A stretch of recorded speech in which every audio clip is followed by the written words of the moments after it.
Yo creo que continúo con la presentación de Marce porque no puedo proyectar la mía. Añadiendo lo de Milena, dentro del primer punto también hablábamos de unas escalas y pues quiero adicionar que encontrábamos la escala de Stevenson, donde nos da como la indicación para el manejo dependiendo de si el paciente se encuentra con un tipo de características. Ellos nos dan las características A, tibio y seco, B, tibio húmedo, C, frío y seco, y D, frío y húmedo. Y dependiendo de estas características, nosotros podemos, o pues el grupo puede definir el manejo, dependiendo si se encuentra en la parte caliente o en la parte tibia, se maneja con vasodilatadores, y en la parte fría se maneja con drogas inotrópicas. Eso quería adicionar en cuanto a la escala de ese punto que nos estaban pidiendo como para definir el tratamiento o el manejo. ¿Sí me escucha? Sí, Catalina. Sí, perfecto, sigue. Creo que de Stevenson, Stevenson es una clasificación del choque, ¿cierto? Digamos que es una clasificación clásica donde son muy importantes los signos clínicos, como tú estás diciendo, pero más adelante hablaremos un poco más de la clasificación de choque y de Stevenson, que digamos hay cosas un poco más modernas que se han agregado a esta clasificación, pero obviamente que es una guía sobre qué tipo de choque estamos tratando, ¿sí? Es importante que Stevenson no solamente habla de choque cardiogénico, ¿no? Sino habla de choque distributivo, habla de otros, digamos, que trata de definir el tipo de choque del que estamos hablando. Pero avancemos si quieren en insuficiencia respiratoria. ¿Quién va a continuar con insuficiencia respiratoria entonces? Pues si quieren yo continúo. Adelante. Bueno, la insuficiencia respiratoria aguda es la incapacidad que tiene el sistema respiratorio para realizar el intercambio gaseoso y de dióxido de carbono. Encontramos hipoxémica y hipercápnica. La hipoxémica se caracteriza por un PaO2 menor de 60, hipercapnia por un PCO2 mayor de 45 milímetros de mercurio. Este diagnóstico nos lo da, pues nos lo ayuda a diagnosticar o a definir los gases arteriales. Las causas de hipoxemia lo podemos encontrar hipoventilación alveolar, trastorno de la difusión, cortocircuito derecha-izquierda, OCHUN y el desequilibrio de las relaciones de ventilación y perfusión. En cuanto a las manifestaciones clínicas, entonces podemos encontrar, pues obviamente son secundarias a hipoxemia o hipercapnia, y las principales son taquipnea, anulación, ortopnea, taquicardia, cianosis, inestabilidad hemodinámica, uso de músculos respiratorios.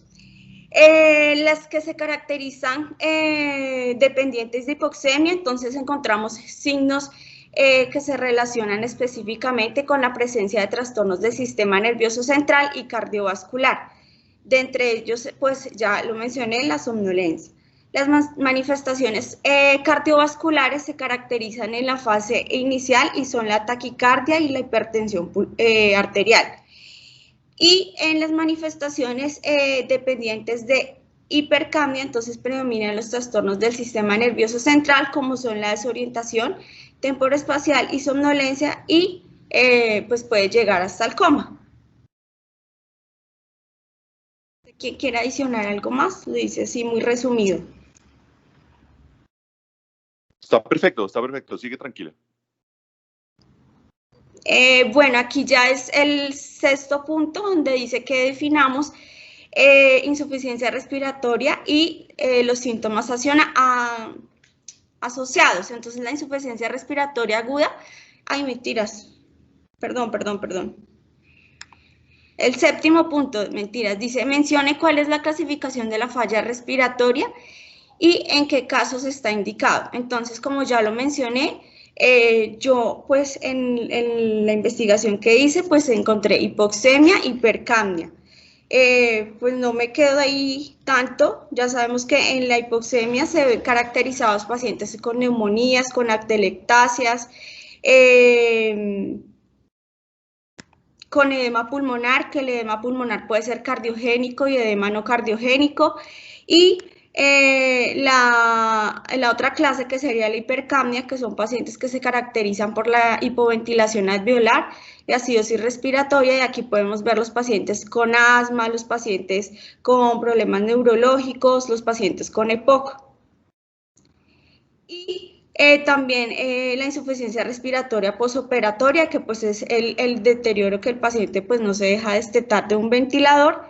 Y está la hipoperfusión de los músculos respiratorios relacionados con un estado de choque. Y en indicaciones de ECMO, pues la principal respiratoria hipoxémica, donde hay un riesgo de mortalidad mayor al 50%, donde encontramos pacientes con PAFIs menores de 150, con FIO2 altas mayores de 90 y un puntaje Murray de mayor de 2 a 3. Y incapacidad para lograr presiones de inflación seguras, presiones plató menores de 30, hemorragias pulmonares y puente para trasplante después de haber utilizado soportes o tratamientos que no logren su recuperación. ¿Cuál es la finalidad? Entonces, depurar en los pacientes respiratorios, depurar el CO2, disminuyendo la hipercapnia, aporte de oxígeno, un tiempo para la recuperación de su patología y favorecer la disminución de parámetros ventilatorios. Ya no sé si alguien quiere aportar más. Gracias. Bueno, perfecto. Continuamos. Nos falta un punto, ¿cierto? Sí, no sé si me salté alguno. No, ya la guía quedaría completa. Ah, indicaciones. Sí, señora, perfecto. Tiene razón. Yo vi que César tiene la mano levantada, me parece. Hola, buenos días. Esto sí era para complementar un poco de pronto lo de la indicación. Pues nos basamos en eso, en la clasificación de Berlín o la de Consenso Americano Europeo para la clasificación gasométrica. Y se habla que se debe considerar el ESMO si el riesgo de mortalidad es mayor al 50%, la PAFI es menor a 150, con una FIO2 al 90 y un Murray entre 2 y 3, y indicar si el riesgo de mortalidad es mayor al 80, con una PAFI menor a 80, con un FIO2 al 90 y un Murray entre 3 y 4. También hay unos criterios de inclusión, que se habla de la PAFI que menor a 50 por 3 horas, una PAFI menor a 80 por 6 horas, o un pH menor a 7.25 con un CO2 de mayor o igual a 60 por 6 horas y una plató por encima de 30.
Ya.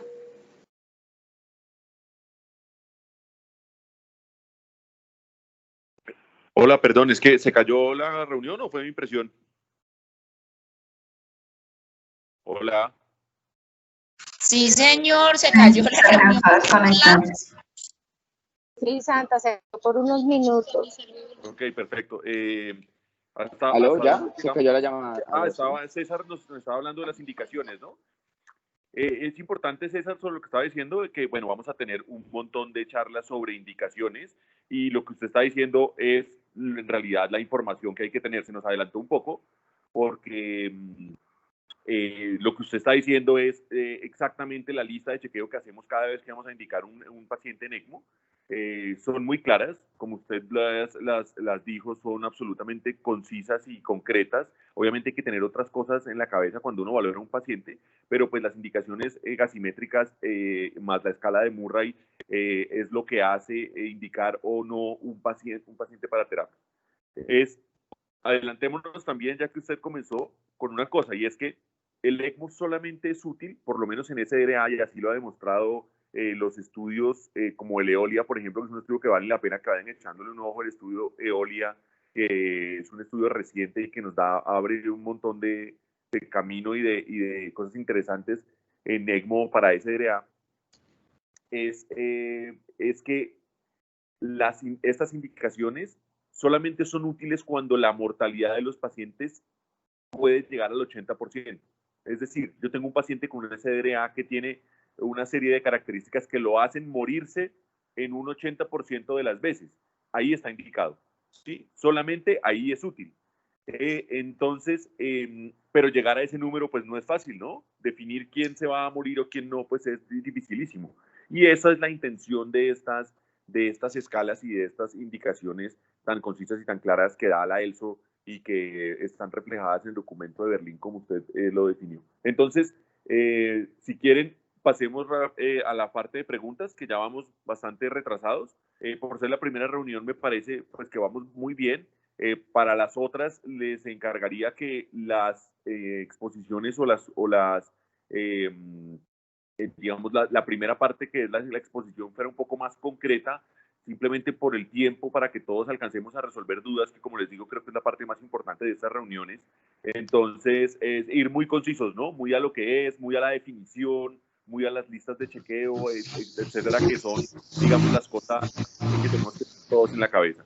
Entonces, adelante con preguntas. Si quieren, hagámoslo para hacerlo lo más organizado posible. Sandra, ¿me puedes ayudar con las manos levantadas, que yo no alcanzo a ver a todo el mundo acá? Y comencemos. ¿Quién tiene preguntas? Sí, Pilar Prada tiene la mano levantada. Buenos días. La pregunta que yo tengo está relacionada con las escalas de riesgo que se utilizan para la clasificación de la falla cardíaca. O sea, dentro de estas escalas de riesgo, yo puedo, o eso puede ser uno de los criterios para que el paciente entre a ECMO. No entiendo muy bien las escalas de riesgo. ¿A qué te refieres? Exactamente, ¿a qué te estás refiriendo? ¿A qué escala? Las escalas de riesgo que clasifican la falla cardíaca de acuerdo a la etiología, los trastornos de la conducción, si es un riesgo moderado, bajo o alto, o la escala de supervivencia, que incluye las variables clínicas, el tratamiento y pues toda la parte bioquímica.